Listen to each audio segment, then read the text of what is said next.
Roland Lugan est aussi professeur à Pétidan, il est professeur à l'école de guerre.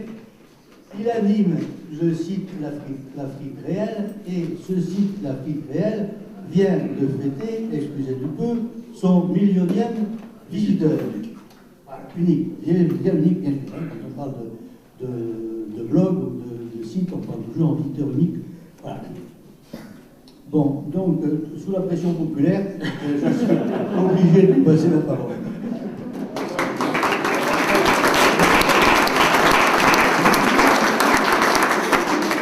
Bien, mes chers amis, je salue les nombreux amis et camarades que j'ai dans la salle. Moi, je connais à peu près la moitié de la salle. Et je vais vous parler, de quoi vais-je vous parler? Je vais vous parler d'un phénomène qui est fondamental, c'est l'histoire. Qui tient l'histoire, tient l'avenir. Parce que c'est avec l'histoire que l'on forme la base, que l'on forme l'appareil doctrinal, que l'on forme les références des générations d'avenir. D'ailleurs, c'est pour cela que nos bons amis socialistes ont massacré l'histoire de France, car avec des gens décérébrés, eh bien, on peut faire n'importe quoi. Et je pense toujours à ce proverbe sénégalais, car les Africains ont une sagesse que nous n'avons plus, le proverbe sénégalais qui dit « Si tu ne sais pas où tu vas, retourne-toi et regarde d'où tu viens ». Bon, si à partir du moment où on ne sait pas d'où l'on vient, on ne peut pas savoir où l'on va. Et pour former les citoyens robots du siècle et du millénaire qui vient, il faut couper les mémoires. L'autre moyen qui existe, c'est le moyen de trafiquer la mémoire. Alors, il y a soit la castration de la mémoire, soit le trafic de la mémoire. Et le trafic de la mémoire est peut-être encore plus grave que la première proposition. Et dans le domaine qui nous intéresse, qui est le domaine de l'Afrique, cette évolution est absolument terrible, elle est absolument dramatique. Parce que l'histoire de l'Afrique en France, dans les pays anglo-saxons, ce n'est pas du tout le cas. Mais l'histoire de l'Afrique en France est devenue un outil politique. Ce n'est plus du tout une méthode historique. Je ne blâme ni ne loue, je raconte, parce que l'historien, en fait, c'est un juge d'instruction. Un juge d'instruction qui ne porte pas un jugement, mais qui publie à propos d'événements historiques et qui balance les événements, qui prend ce qui va dans un sens, ce qui va dans l'autre, et qui essaye d'avancer dans cet écheveau et qui essaye d'avoir une opinion, un peu comme un juge d'instruction. Mais aujourd'hui, ce n'est plus ça. Ce n'est plus je ne blâme ni je raconte, c'est j'impose. J'impose mon postulat, j'impose mon idéologie. Et pourquoi? Parce que nous vivons dans une société qui est très claire, le but des élites qui nous dirigent, le but est très simple, c'est le remplacement de la population. Tout le problème est là. Le problème est là, c'est le seul problème qui existe. Les problèmes économiques et le reste sont secondaires. Tous les problèmes sont des problèmes de changement de population dans notre pays. Et pour favoriser ce changement de population, l'on réécrit l'histoire de l'Afrique. L'on réécrit l'histoire de l'Afrique dans le sens qui va toujours aller dans la direction de la culpabilisation, de la direction de l'accusation. Nous sommes par définition coupables. Nous, Français, nous sommes par définition coupables de tout ce qui s'est passé en Afrique. Et ce qui est tout à fait fondamental pour l'historien de métier, c'est de voir le décalage de plus en plus important qui existe entre les travaux scientifiques sérieux et la réalité politique et médiatique telle qu'elle nous est présentée. En effet, lorsque, comme moi, l'on travaille beaucoup avec le monde anglo-saxon, l'on se rend compte que l'approche anglo-saxonne est totalement différente. L'approche historique anglo-saxonne n'est pas une approche historique de culpabilisation. Les anglo-saxons ont bien des défauts, mais ils n'ont pas celui-là. Tandis que chez nous, il y a véritablement une coupure entre les travaux universitaires et la représentation des mêmes événements dans les médias, dans l'opinion. Par exemple, pour ne parler que de l'Algérie, je ne vais pas parler de l'Algérie ce soir parce que nous sommes tous d'accord et nous connaissons tous la question. Je parlerai simplement peut-être du 17 octobre pour montrer à quel point se fait la manipulation. Sur l'Algérie, par exemple, nous avons les travaux de Daniel Lefebvre, son livre, sa thèse « Chère Algérie », qui montre bien ce que fut l'investissement français en Algérie, qui montre bien ce que fut la réalité de cette colonisation en Algérie. Nous avions eu avant lui le remarquable livre du professeur Guanard, qui avait travaillé sur le bilan, etc. Mais ceci ne passe pas dans les cas.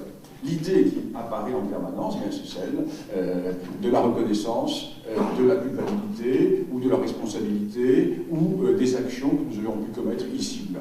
Donc il y a véritablement, et c'est un mal français, c'est un mal uniquement français, vous ne l'avez pas en Italie.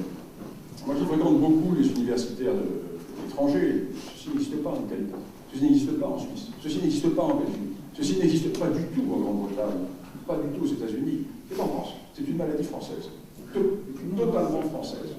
Pourquoi? Eh bien parce que depuis 1945, l'université et surtout les départements qui travaillent en histoire, en anthropologie africaine, ont été véritablement pris en main par des équipes politiques. Et aujourd'hui, l'histoire africaine, à part quelques francs-tireurs comme moi, à part quelques résistants, l'histoire africaine est passée complètement aux mains de cette équipe. Et cette équipe recrute par endogamie. Ce qui fait que vous ne pouvez absolument pas, si vous n'êtes pas dans la ligne, vous ne pouvez pas espérer faire une carrière universitaire. Je vais vous donner un exemple. J'ai quitté l'université depuis maintenant près de 10 ans parce que je perdais mon temps. Je préfère travailler avec les étudiants ou l'école de guerre avec des gens qui sont réceptifs. Je vous donne un exemple. En 30 ans, en 28 ans d'enseignement à l'université de Lyon, je n'ai pas pu former un seul successeur. Pourquoi? J'ai eu des étudiants brillants. J'ai eu des étudiants brillants. Seulement, il est bien évident qu'un étudiant qui travaillait avec un label Bernard Lugan était mort. Donc, les quelques bons étudiants, qu'ont-ils fait? Je leur ai dit, vous quittez Lyon, vous allez à Paris, en disant le plus grand mal de moi partout. Et plus vous direz du mal de moi, et plus vous serez accueillis fraternellement. Et la seule solution pour vous, c'est de faire cela. Faites de la restriction de pensée. Faites de la restriction de pensée. Nous sommes dans un pays occupé, et il faut parler comme dans un pays occupé. C'est-à-dire que on ne peut pas sortir avec le drapeau. Vous allez vous faire fusiller, du moins si vous voulez continuer une carrière universitaire. Alors j'ai réussi comme ça à en faire rentrer un ou deux. Mais qui va dire que sur la durée, ces gens vont avoir la colonne vertébrale qui va leur permettre de continuer dans ce domaine-là. Donc ce sont des disciplines totalement perdues. Et les seuls qui arrivent à s'exprimer, finalement, sont des gens comme Daniel Lefebvre, qui viennent du Parti communiste, et qui ont fait toute leur carrière dans le sérail, protégés par le cocon communiste, et qui vont avoir le génie, le grand courage, la force d'âme extraordinaire de faire leur contre-révolution intellectuelle et de dire les choses. Mais Daniel Lefebvre n'aurait jamais pu écrire ce qu'il a écrit s'il avait eu l'étiquette que j'ai eue, moi, quand j'ai commencé ma carrière. Si Daniel Lefebvre était rentré à l'université avec l'étiquette Action française, il ne serait jamais devenu professeur à la Sorbonne. Et il n'aurait pas écrit ce qu'il a écrit. Donc, voyez-vous, nous sommes dans un monde qui est tout à fait extraordinaire. Nous sommes dans la perversion. La norme n'est plus la norme, nous sommes dans l'inversion des valeurs, dans l'inversion des systèmes. Alors, l'université, les départements africanistes, le CNRS, l'école des hautes études en sciences sociales, tous ces départements qui travaillent sur l'Afrique sont pris en main par le panel qui va du Parti communiste à l'ultra-gauche. Les plus à droite, c'est les gens du Parti communiste, peut-être. Et voilà, c'est ce panel. Et ces gens-là ne sont pas là pour faire de l'histoire. Ils se servent de l'histoire pour faire de la politique. Pour eux, c'est un moyen de subvertir les esprits. Et ils vont sortir n'importe quoi. Ils vont sortir n'importe quoi. Ils vont sortir, par exemple, que les ethnies sont des créations coloniales. Mais bien sûr, c'est évident. Les ethnies sont des créations coloniales. Alors, je dis souvent, bien sûr, non seulement les ethnies sont des créations coloniales, mais je vais aller plus loin que vous. Par exemple, le problème breton, c'est l'occupation allemande qui l'a créé. Mais oui, il y a eu 12 Bretons qui se sont engagés dans les troupes allemandes, donc ça veut bien dire que c'est l'Allemagne qui a créé le problème breton. Bon. Alors, nous sommes dans le sophisme, dans l'aberration. C'est une idée qui nous fait rire. Nous tous ici qui sommes des Africains, nous fait rire.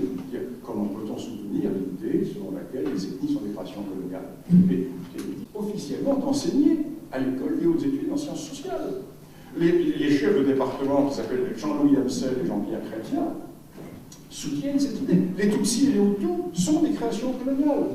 Vous voyez? Mais oui, c'était au départ des classes sociales. Les riches étaient les Tutsis et les pauvres étaient les Hutus. Et docteur, voilà pourquoi votre fille est c'est pas. Et la colonisation est arrivée là-dessus et a transformé des réalités économiques, donc bougeantes, qui peuvent bouger, donc fluctuantes, les a codifiées et en a fait des ethnies. Ce qui fait que ces pauvres Hutus et ces pauvres Tutsis sont des victimes de la colonisation. Parce que finalement, c'est la colonisation qui est responsable du génocide du Rwanda et du million de morts. Parce que si nous n'avions pas créé les ethnies, ils ne se seraient pas tués entre eux. Vous voyez le type de raisonnement. Le raisonnement complètement faux, le raisonnement complètement aberrant. Alors quand vous leur dites, écoutez, parfait, ce que vous dites est très intéressant, prenons le cas des ethnies africaines. Il y a à peu près 1500 ethnies en Afrique. Quelle perversité de la part des colonisateurs d'aller créer 1500 ethnies. Ah oui, mais non, c'est pas ce qu'on veut dire. Les ethnies, certes, pouvaient exister sous une certaine forme, mais la représentation actuelle des ethnies est une création coloniale. Bon, alors, reprenons le problème. 1890, quand commence le partage de l'Afrique au sud du Sahara, les Wolofs existaient-ils? Les Bambara existaient-ils? Les Peuls existaient-ils? Les Mernes, etc. Oui ou non? S'ils n'existaient pas, vous avez raison. S'ils existaient, vous avez tort. Mais refusez-le. Parce que l'idée qui est ancrée chez ces gens est que tout ce qui se passe en Afrique, tous les problèmes, toutes les difficultés sont forcément des difficultés héritées de la colonisation. Car nous sommes coupables. Et c'est parce que nous sommes coupables que pour nous faire pardonner, nous devons les accueillir. Et que nous devons ouvrir nos bras. Et que nous devons, en réparation des crimes que nous avons commis, en réparation de toutes les horreurs que nous avons pu commettre en Afrique, eh bien, en réparation de tout cela, il est tout à fait normal qu'ils viennent chez nous pour avoir réparation de ce que nous avons commis. Voilà le fond. Nous sommes dans l'ethnomasochisme. Ces gens sont des ethnomasochistes. Mais le problème, c'est qu'ils sont peut-être ethnomasochistes. S'ils étaient ethnomasochistes dans leur petit cercle, cela n'aurait pas d'influence, mais c'est eux qui contrôlent les départements de l'université. C'est eux qui forment nos étudiants. Et plus encore maintenant, les enfants dans le secondaire. Parce que depuis quelques années, nous avons les programmes d'études de l'Afrique. Et moi, j'ai mes enfants qui reviennent tous les soirs en me parlant. Alors, ils sont incapables de vous parler, savoir si Louis XV est avant ou après Louis XIV, mais l'institutrice s'est trompée l'autre jour d'ailleurs. Savoir si Louis XV ou Louis XIV, mais ils vont vous parler du Mansa Moussa, le roi d'empereur du Mali, il ne savent pas où est le Mali d'ailleurs. Bon. Nous sommes véritablement dans une entreprise complète, je le disais, de subversion. Alors, à l'époque où j'étais étudiant, ça commence déjà à remonter, puisque j'ai terminé mes études à Nanterre en 68, et avant d'aller à Aix, etc. Bon, à l'époque où j'étais étudiant, ça existait aussi. Mais ça existait dans l'histoire de l'Europe. On ne faisait pas l'histoire de l'Afrique. Moi, j'ai toujours entendu mes professeurs nous dire que Katyn était un crime allemand. Katyn était un crime allemand. Et je me souviens d'un camarade qui a eu une très mauvaise note parce qu'il avait dit mais non, c'est pas les Allemands, ce sont les Russes. Le professeur qui était communiste, comme tous les professeurs qui étaient communistes, à part Jacques Herz, tous mes professeurs étaient communistes à Nanterre, sauf Jacques Herz et deux ou trois, Katyn. Vous voyez, ensuite, on a su ce qui était passé à Katyn. Mais nous savons donc qu'il y a ce système de transformation de l'histoire qui existe. Mais aujourd'hui, c'est beaucoup plus grave. Parce qu'à l'époque, certes, on disait que Katyn avait été réalisée par les Allemands, pas par les Russes, mais nous n'étions pas à l'époque menacés d'un changement de population. Tandis que là, à l'heure actuelle, l'histoire sert à nous coloniser sur place. L'histoire sert à nous désarmer mentalement. L'histoire sert à nous décérébrer mentalement. Alors, prenons l'exemple du 17 octobre. 17 octobre 61. Je ne ferai pas cette histoire, vous la connaissez aussi bien que moi, si ce n'est mieux. Simplement, vous montrer la différence qu'il y a entre ce qui est dit dans le monde médiatique et politique et ce que nous savons, nous, historiens. L'affaire du 17 octobre, c'est très simple. En pleine guerre d'Algérie, le FLN, qui s'est fait étriller pendant la bataille d'Alger, le FLN, l'ALN, qui a perdu, 1, la bataille des frontières, 2, les guerres intérieures, 3, qui a vu les fraternisations qui se sont passées sur le forum, le FLN veut essayer de pousser et veut essayer de peser sur les négociations qui commencent. Et il organise dans Paris une manifestation interdite, et cette manifestation interdite, donc, est réprimée par la police. Bon, parfait. Parfait. L'on nous dit que il y a eu un massacre d'Algérie. Et les porteurs de valises, les héritiers des porteurs de valises, ceux qu'on appelle les frères des frères, réussissent par leur groupe de pression à circonvenir le maire de Paris, M. Delanoë, et réussissent à circonvenir le futur président de la République, donc un an avant qu'il soit élu, et l'actuel président de la République. Alors, on pose une plaque sur le pont, les noyers, etc. Et l'histoire qui est racontée est celle d'un épouvantable massacre d'Algériens à Paris. Or, historiquement, il n'y a pas eu un seul, vous entendez bien, le 17 octobre, il n'y a pas eu un seul Algérien tué. Il y a eu un autre, si, il s'appelait Guy Chevalier, pas français, et qu'on a retrouvé mort devant le cinéma Rex, le crâne fracassé, partout, on ne sait pas. Ça peut être des manifestants, ça peut être des voleurs, ça peut être la police, on ne sait pas. Il n'y a pas eu un seul mort algérien. Alors, comment savons-nous? Nous savons par une source qui est absolument non critiquable. Lionel Jospin, quand il était Premier ministre, était assailli par un courant de l'ultra-gauche, du Parti socialiste, qui lui demandait de prendre position sur cette affaire. Et Lionel Jospin, qui avait un défaut, avait au moins une qualité qui était d'une certaine rigueur, et un certain sens de l'État. Et Lionel Jospin, bon, là, c'est très simple, je veux que l'on ait le cœur net. Et Lionel Jospin désigne une commission, une commission d'enquête chargée de travailler sur les archives qui n'avaient pas été ouvertes jusque-là. Et il désigne un conseiller d'État, le conseiller Mandelkern, qui est un très très haut juriste, qui s'entoure d'une dizaine de spécialistes, de juristes, etc., et qui va rendre un rapport, le rapport Mandelkern. Et le rapport Mandelkern, vous allez sur Internet, vous l'avez, vous tapez les rapports Mandelkern, 17 octobre, vous l'avez, c'est un très long rapport.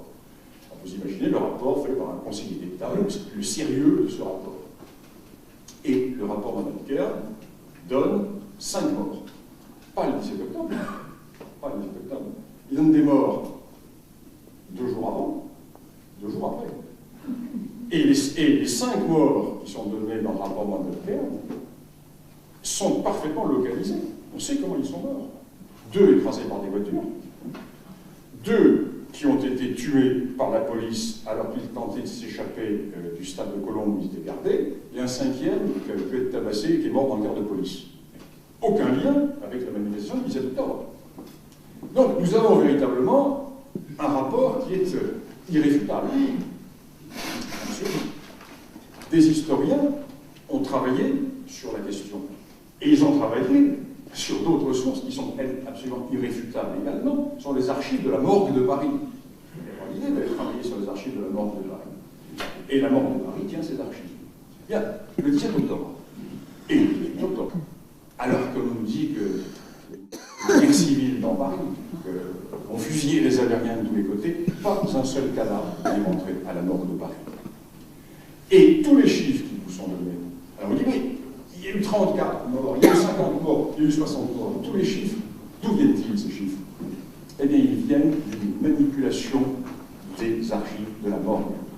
Les culpabilisateurs prennent le total des cadavres d'Algériens entrés à la morgue pendant tout le mois d'octobre, parfois même depuis le mois d'août, et les additionnent.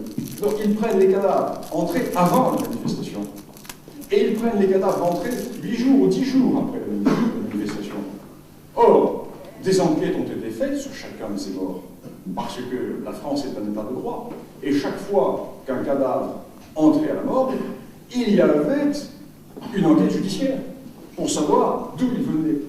Les 3/4 de ces gens étaient soit des harkis, anciens harkis, soit des musulmans du MNA, les saliages, soit des musulmans qui ne voulaient pas payer l'impôt révolutionnaire, soit des gens qui étaient contre le FLN.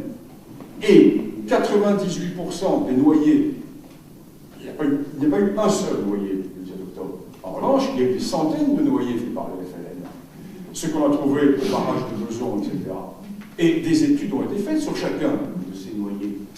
Bien, la plupart des noyés, c'était de la famille de harkis de la police, d'Algériens pro-messaliage, etc.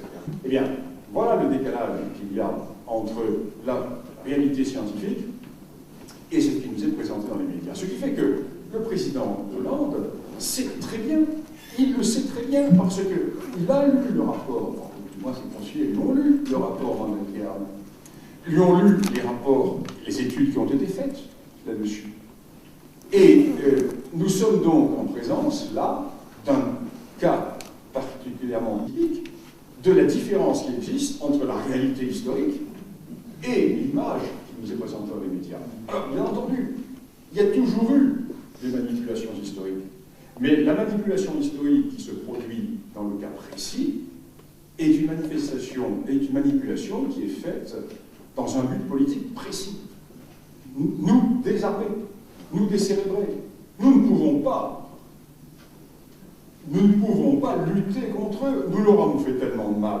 C'est un juste retour des choses, n'est-ce pas? Un juste retour des choses. Voilà le fond du problème. Alors, multiplions-les, ces exemples. Prenons-en un autre. On dit oui, mais nous avons dans nos pieds l'Empire. C'est tout à fait normal que ces populations viennent aujourd'hui, parce que si l'Afrique est dans une situation aussi désastreuse, c'est parce que nous l'avons fait. Nous nous sommes enrichis en Afrique. Nous avons mis ces pays en coupe réglée. Ce n'est pas parce qu'il y a des Français qui ont pu s'enrichir en Afrique que la France s'est enrichie en Afrique. Oui. Ce sont deux choses complètement différentes. Là encore, les études universitaires sont définitives. Les travaux de Jacques Marseille sur le coup de l'Empire, les travaux de Daniel Lefebvre, tout ceci est parfaitement connu. Et ceci est d'autant plus incroyable que, au départ, sur quoi repose l'idée du pillage de l'Empire? Sur une idée de gauche. C'est Jules Ferry.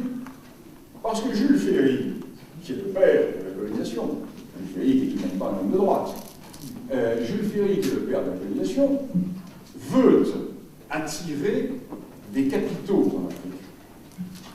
Et pour attirer des capitaux en Afrique, il va essayer de faire croire au milieu d'affaires orléaniste que l'Afrique est une bonne affaire. Les colonies sont une bonne affaire. Investissez dans les colonies parce que c'est une bonne affaire et vous allez retirer de l'argent, vous allez retirer des bénéfices.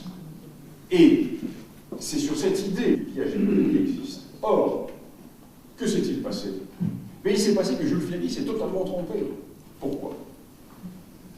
Quand Jules Ferry dit « investissez en Afrique et cela va être source de profit », Jules Ferry ne voit pas une chose, c'est que pour qu'il y ait des profits qui soient retirés de l'Afrique, il faut des infrastructures, il faut créer des routes, il faut créer des hôpitaux, il faut créer toutes les structures, ce que Jacques Marseille appelle superbement les contraintes de souveraineté. C'est pas comme ça que l'Afrique rapporte, surtout à l'époque de Jules Ferry, on ne sait pas qu'il y a des mines en Afrique, le pétrole est inconnu. Ce qui fait que très tôt, le capitalisme français se détourne de l'Afrique.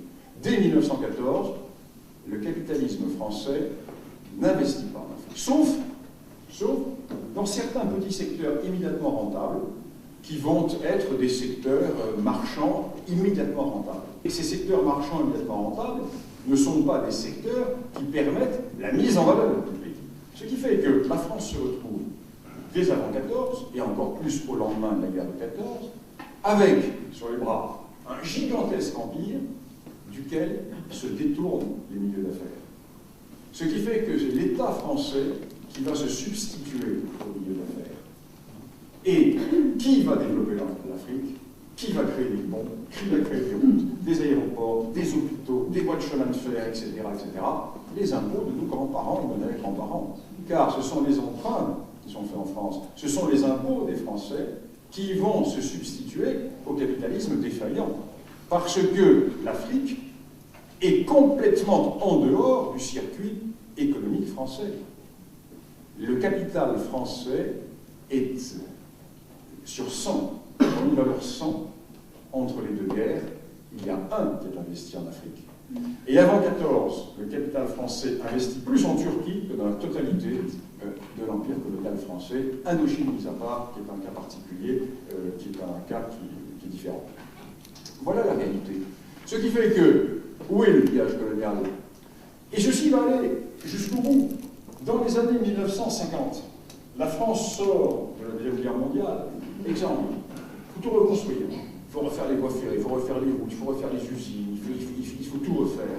Eh bien, la France va engloutir à fond perdu, au sud du Sahara, des milliards et des milliards qui sont pris sur des budgets de modernisation de la France. Et au moment où un pays comme l'Allemagne se recrée l'industrie, au moment où un pays comme la Hollande développe, investit dans sa recherche industrielle, etc., eh bien, la France crée des routes au Gabon, la France crée des ponts en Ouganda-Bichari, etc. Ce qui fait que nous avons un État français qui va se saigner. Et l'idée de pillage de l'Afrique n'existe pas. Mais ça, nous le savons, les travaux de Jacques Marseille l'ont démontré. Prenez la thèse de Jacques Marseille qui date de 1978 et qui a été éditée en 83-84, Empire colonial et capitalisme en France, l'histoire d'un divorce. Et Daniel Lefebvre, qui a travaillé sur l'Algérie, qui est un élève de Jacques Marseille, a développé cette idée dans le cas de l'Algérie. Voilà, cette idée est tout à fait fondamentale, cette idée est absolument essentielle. Alors, continuons dans la culpabilisation. L'esclavage. L'esclavage. Parlons-en d'esclavage. L'esclavage, c'est une invention des Européens, bien entendu. Bon, le grand historien Brodel disait, tout de même, l'esclavage n'est pas une invention diabolique de l'Europe. Tous les peuples furent esclavagistes. Mais à l'époque qui nous intéresse, certes, il y eut l'esclavage européen, mais on ne parle pas du deuxième esclavage, qui est l'esclavage arabo-musulman, qui lui est antérieur et postérieur, parce que la traite des esclaves pratiquée par les Européens, j'en parlerai tout à l'heure, mais elle va durer 2 siècles, elle va durer 2 siècles et demi, tandis que la traite arabo-musulmane commence avec l'expansion de l'islam et se termine avec la colonisation. Parce que, voyons bien une chose, aujourd'hui, très exactement là où se déroule l'opération Serval au Mali, très exactement là, sur les mêmes lieux, dans les années 1890, 1895, mais nos grands anciens libéraient les mêmes populations du Sud contre les esclavagistes du Nord, très exactement au même endroit. Parce que, et c'est pour cela qu'il y a eu tellement de tirailleurs, bon, c'est dit sénégalais, en fait c'était des Bambara engagés dans l'armée française. Pourquoi? Mais parce que quand sont arrivés Archinard, quand sont arrivés le colonel de Trintignant, quand sont arrivés tous les colonisateurs remontant par le Sénégal, arrivant dans la vallée du Niger et arrivant dans la région de l'actuel Bamako, qui n'existait pas à l'époque, la région de l'actuel Bamako, c'était le cœur du royaume Bambara, qui, pendant un siècle, avait résisté aux islamistes. Les Bambara étaient restés animistes. Et le royaume Bambara venait juste d'être écrasé par les islamistes du Nord depuis une dizaine d'années avec le grand djihad d'El Al-Shoma. Et les Bambaras ont accueilli les troupes françaises, mais comme l'autre jour, quand les opérations s'appelaient les mêmes, leurs descendants, bravo les Français, merci de libérer les esclaves. C'est ça la réalité. Et donc, du coup, ces Bambara se sont engagés dans l'armée française pour, avec les Français, aller régler leur compte à leurs esclavagistes au nord. Et exactement dans les mêmes endroits, exactement dans les mêmes lieux. Ensuite, les colonnes françaises sont remontées vers Gao, vers Tombouctou. À Tombouctou, le colonel de Trintignant va repousser les Touaregs Ifora, dans les Ifora, là où nos troupes spéciales à l'heure actuelle sont en train, avec les Touaregs, de lutter contre les islamistes, ou ceux qui se prétendent islamistes.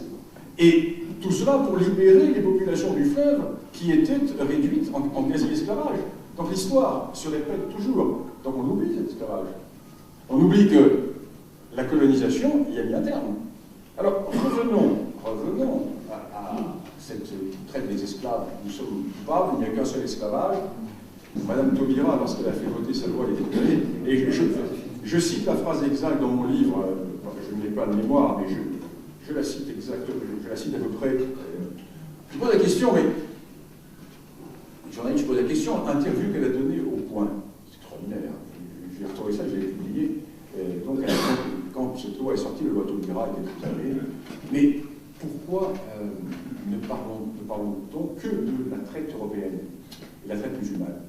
Parce qu'il ne faut pas culpabiliser les jeunes Arabes des banlieues avec cette histoire. Elle le dit textuellement. On peut nous culpabiliser, nous, avec une histoire dont nous ne sommes pas responsables. Et donc, vous voyez, l'histoire est un outil politique. L'histoire est un outil politique. Ce n'est plus une science. D'autant plus que Mme Taubira sait très bien ce qui s'est passé. Elle a quand même fait des études. Elle sait très bien ce qui s'est passé. Alors donc, quelle fut la réalité de cette traite? Mais la réalité de cette traite, je parle de la traite européenne, c'est que la moitié de l'Afrique a vendu l'autre moitié. Et que qui s'est enrichi davantage les chefs esclavagistes africains que les Européens? Les Britanniques ont fait des études superbes là-dessus, superbes. On publie les résultats également. Parce que les Britanniques n'ont pas comment dirais-je, ces vapeurs qu'ont les Français. Des études très claires. Ils ont démontré qu'au moment où la traite était la plus puissante, au moment de l'apogée de la traite, les plus grands armateurs anglais qui participaient à cette traite gagnaient infiniment moins que les responsables politiques des États africains qui étaient esclavagistes. C'est le rapport de 1 à 10. Et en fait, c'est ça l'Afrique. Une partie des Africains a vendu l'autre partie des Africains. Et qui a vendu? Eh bien, ceux qui ont constitué les États sur les côtes. Et ces gens-là se sont retrouvés du jour au lendemain quasiment ruinés. Parce que du jour au lendemain, c'est l'Europe qui décide d'abolir, ce n'est pas l'Afrique. L'Europe décide d'abolir la traite, et à partir de ce moment-là, tous ces royaumes esclavagistes, le Dahomey, le royaume d'Oyo, toutes ces entités du littoral, le royaume de Loango, etc., toutes ces entités sont ruinées. Les patrons, qu'est-ce qui se passe? On peut plus faire de commerce. De quoi allons-nous vivre? Ah non, mais c'est fini, moralement, non. Terminé. La traite, débrouillez-vous, les gars. Et l'on va voir à ce moment-là ces royaumes côtiers qui vont péricliter. Et ces royaumes côtiers vont péricliter au moment où, au nord, dans le Sahel, dans toute la zone qui part du Sénégal, qui va jusqu'au lac Tchad, et qui dépasse le lac Tchad et quasiment jusqu'à la mer Rouge, jusqu'au moment où, dans ces zones, l'esclavage continue. Et continue sur une échelle encore plus importante qu'avant. L'époque où, au moment où nous arrêtons la traite, apparaît un mouvement esclavagiste considérable dans toute la région du Sahel, avec El Hadj Omar, avec Sékou Amadou, avec tous ces grands chefs, avec Rabat, que nous allons, vous voyez cette image du petit journal avec la tête de Rabat fichée sur une lance porté par les tirailleurs, le chef esclavagiste de Rabat, avec Snoussou, qui dévastait tout le nord de l'actuelle République centrafricaine, qui ravageait toute la partie sud du Tchad, et que nous allons stopper la bataille de Rabat, la bataille de Koussery, sur le lac Tchad. Et tout ceci est une réalité. Donc ces pays du Sahel vont se lancer à l'assaut de ce réservoir humain esclavagiste du Sud. Les Européens ne sont plus là, et la colonisation va se produire au moment où nous allons arriver et nous allons les bloquer. Donc c'est un phénomène qui est un phénomène de relativité. Alors je ne dis pas que la traite n'a pas existé, non. Je dis simplement que les Européens, d'abord, l'historien n'a pas apporté de jugement de valeur sur le passé, l'historien n'est pas un moraliste, l'historien n'est pas un jury, l'historien n'a pas à dire ce qui était bien et ce qui était mal. D'abord, dire cela prouverait qu'il n'est pas historien. Parce qu'il y a deux choses que doit éviter l'historien. Se tromper dans sa chronologie et se tromper dans le contexte historique. On ne peut quand même pas, au nom de notre philosophie dominante actuelle, juger des attitudes et des décisions ou des politiques prises dans une époque de contexte différent. Ça, c'est ce qu'on apprend en première année d'histoire, premier trimestre, première semaine d'histoire. Hein. En droit, on apprend en première leçon les cas d'annulation du mariage, et en histoire, on apprend le contexte historique. Ne pas vous tromper de contexte historique. Ça, c'est fondamental. Ce qui fait que l'on se trompe complètement du contexte historique, donc l'on ne fait pas un travail d'histoire, enfin un travail de moraliste, enfin un travail de philosophe, enfin un travail de politique. Ceci est évidemment déterminant. Déterminant parce que nous voyons là cet immense décalage. Alors, dans l'histoire africaine, c'est encore plus important parce que l'histoire africaine, non seulement est prise en main par, j'allais dire, une secte politique, on peut dire, une secte politique, qui recrute par endogamie, mais ça va encore au-delà. Ça va encore au-delà parce que, par le système français, cette déviance est encore accentuée. Je vais essayer de m'expliquer d'une manière assez simple. L'histoire est divisée en 4 périodes. L'histoire ancienne, l'histoire médiévale, l'histoire moderne et l'histoire contemporaine. L'histoire ancienne se termine avec la fin de Rome. L'histoire médiévale avec la révolution moderne, avec la Renaissance, etc. L'histoire moderne se termine avec la révolution industrielle et l'histoire contemporaine, nous sommes dedans. Et dans l'histoire contemporaine, il y a maintenant l'histoire immédiate. Alors l'historien devrait s'interdire de faire l'histoire immédiate, bien entendu. Parce que l'histoire immédiate, laissons ça aux journalistes, aux politiciens. S'il n'y a pas un minimum de recul, comment voulez-vous avoir véritablement une approche? Or, dans le domaine français, quasiment toutes les thèses sont des thèses d'histoire contemporaine. Pourquoi? Eh bien parce que pour faire une thèse d'histoire moderne ou d'histoire ancienne en Afrique, il faut aller faire de l'archéologie, il faut aller faire de l'anthropologie, il faut aller faire des études sociologiques, historiques, etc. Tandis que l'histoire contemporaine, c'est magnifique. Vous faites de l'histoire d'Afrique sans bouger de chez vous. Sans bouger de chez vous. Toutes les archives coloniales sont à Aix-en-Provence. Sont à Aix-en-Provence. Ce qui n'est pas à Aix-en-Provence va se retrouver dans tel ou tel fond. Donc aujourd'hui, nous voyons des gens qui se baptisent, qui s'autoproclament africanistes, tous ces spécialistes africanistes que vous voyez à la télévision, pas un qui est en Afrique. Voilà, une émission de 10 jours ou de 15 jours. Ces gens font des thèses qui sont des thèses à partir des archives coloniales. Ce ne sont pas des thèses sur l'Afrique. Ce sont des thèses portant sur la période coloniale en Afrique. Mais ce ne sont pas des thèses sur l'histoire de l'Afrique. Moi, quand j'ai fait mes thèses, je suis resté 11 ans au Rwanda, j'ai fait 2 doctorats sur le Rwanda. Un sur l'économie d'échange dans le Rwanda avant la colonisation, et l'autre sur la société agro-pastorale rwandaise des origines jusqu'à l'arrivée des Européens. Là, c'est un travail de terrain, d'anthropologie. Il n'y a pas d'archives là-dessus. Hein. Il faut travailler sur d'autres choses. Ce qui fait que tous ces chercheurs, alors, par exemple, je vais vous donner quelques, vous allez rire, il faut rire un peu, quelques sujets de thèse. Les relations entre hommes dans les milieux homosexuels algériens à Paris dans les années 1930. C'est pas un sujet qui fait rêver les fous. Hein, c'est pas un sujet exaltant. La grève des dockers au port de Dakar sous le Front populaire. Évidemment, vous peine d'aller à Dakar, les archives sont à Paris. Comment dirais-je, le rôle des sages-femmes dans la promotion de la femme indigène en Oubangui-Chari. C'est un sujet très intéressant sur point de vue. Pendant ce temps, les anglo-saxons travaillent sur les migrations ethniques, sur la façon dont telle population, en s'adaptant à son milieu, a développé tel type de société, etc. Alors ce qui fait que la déviance est totale, parce que, d'un côté, les chercheurs qui sont spécialisés sont acquis à une idéologie, et ils se servent de cette idéologie pour transformer la réalité de façon à agir politiquement, et les étudiants qu'ils forment vont devenir les futurs spécialistes de l'histoire de l'Afrique sans être jamais allés en Afrique. C'est quand même assez extraordinaire. Lorsque j'ai quitté Lyon 3,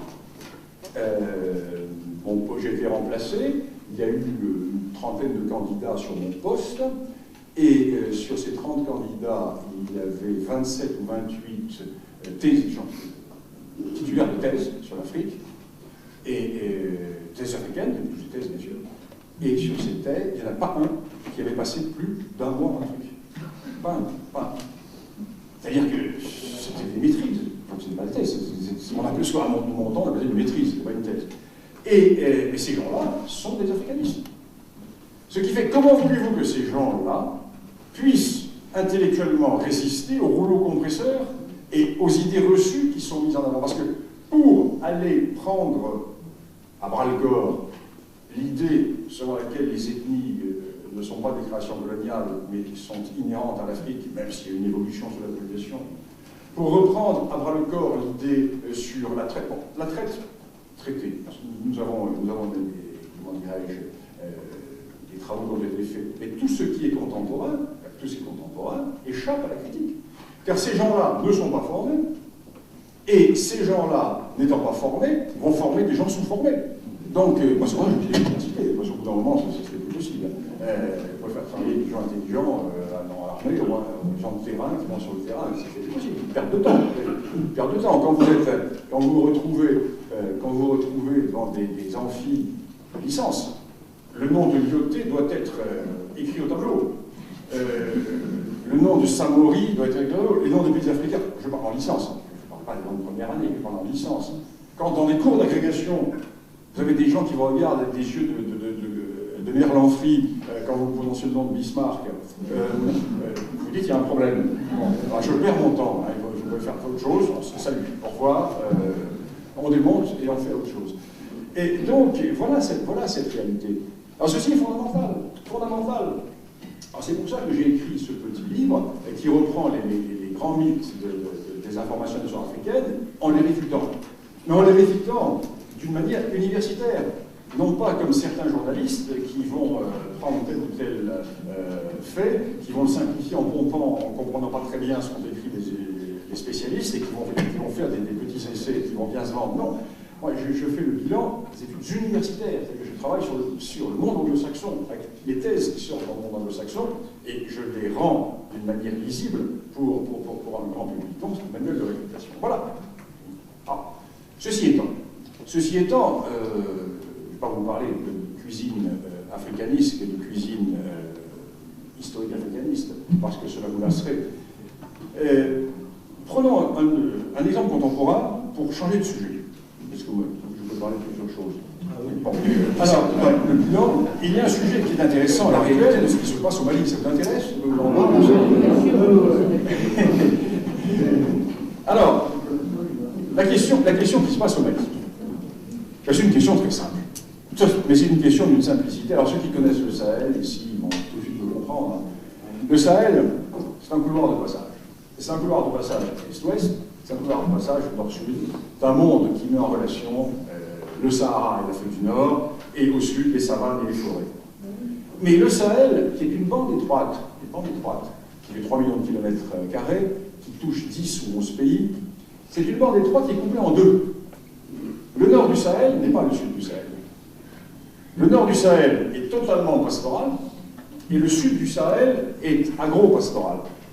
Et toute l'histoire de cette bande sahélienne, c'est l'histoire des populations totalement pastorales qui vont pousser vers le sud où vivent les agriculteurs, parce que vers le sud, il y a les points d'eau, il y a les fleuves, il y a les lacs, et il faut faire boire le bétail.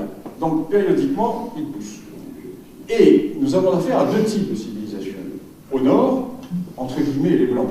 Je dis bien entre guillemets, parce que les Toubous sont noirs, mais même si les gens du sud, ils les considèrent comme blancs. Et dans le monde ouest africain, nous avons les Touaregs et nous avons les Maures.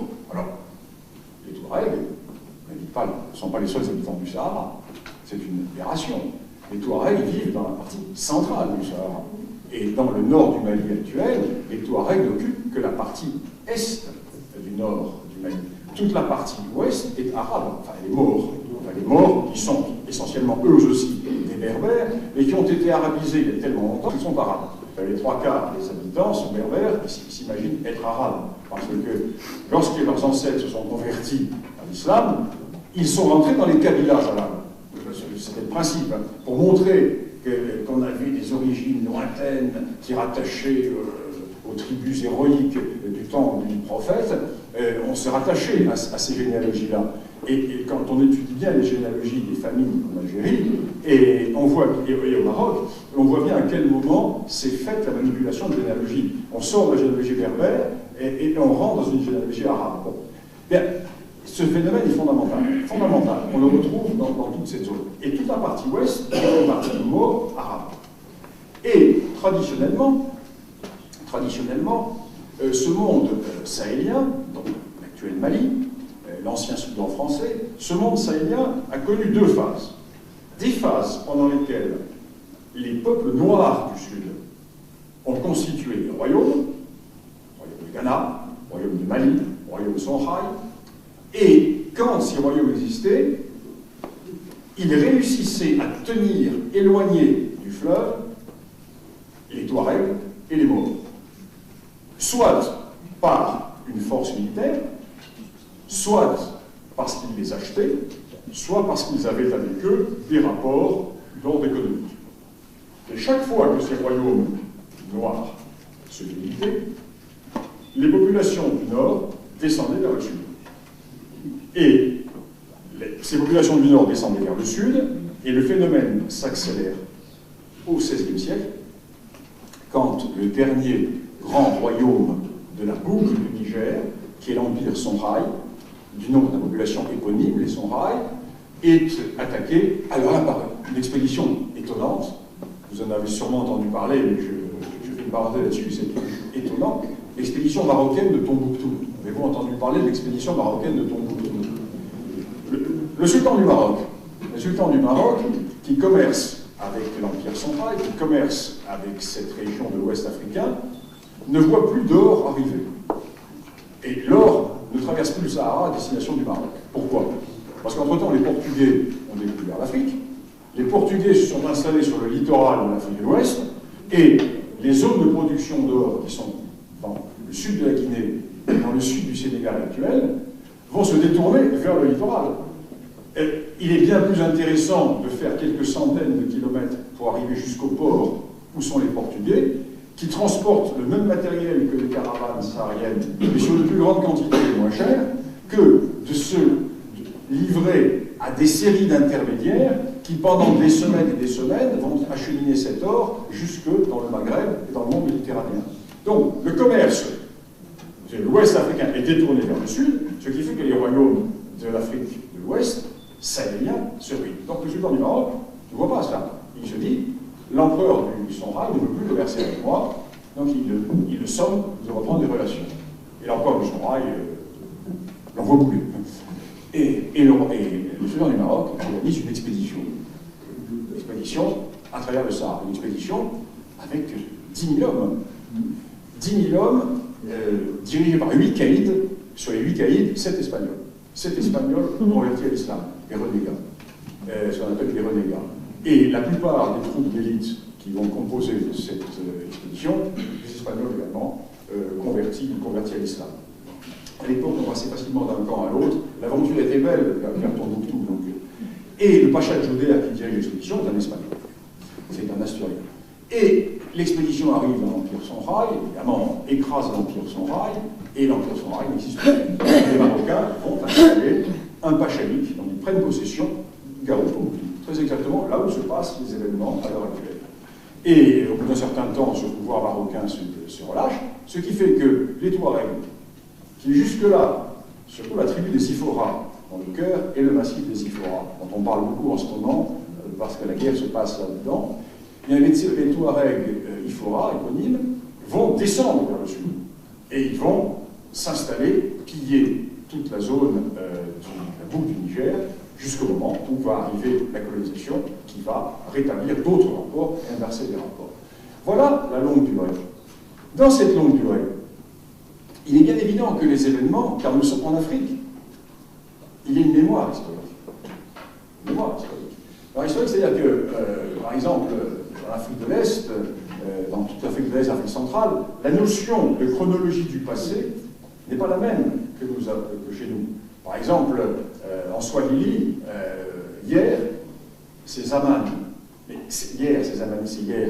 Hier, quand je suis allé dîner avec mon camarade Jean-Louis, mais c'est également, Marignan 1515.